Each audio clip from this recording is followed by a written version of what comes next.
வாருங்கள். நான் நீங்கள் கேட்கும் வரங்களை எல்லாம் கொடுக்க வந்திருக்கிறேன்.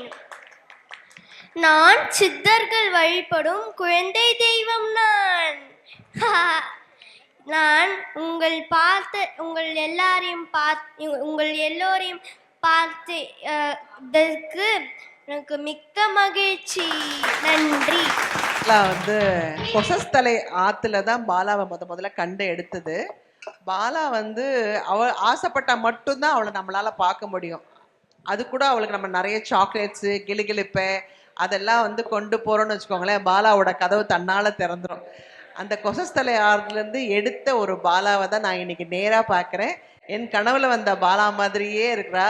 பாலா திரிபுர சுந்தரி இப்போ சுவாசினி பூஜைக்கெல்லாம் முதல்ல அவளுக்கு தான் அவாகனம் பண்ணிட்டு தான் மற்றதுக்கு எல்லாருக்குமே பண்ணுவாங்க.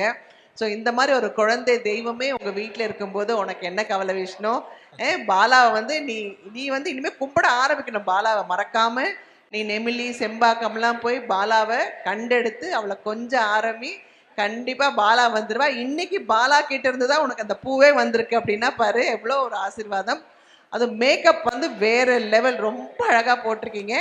பாலாவுக்கே ஃபுல் ட்ரெஸ் பிடிக்காது, அவளுக்கு சின்ன ப்ளவுஸு சின்ன பாவாடை தான் பிடிக்கும்.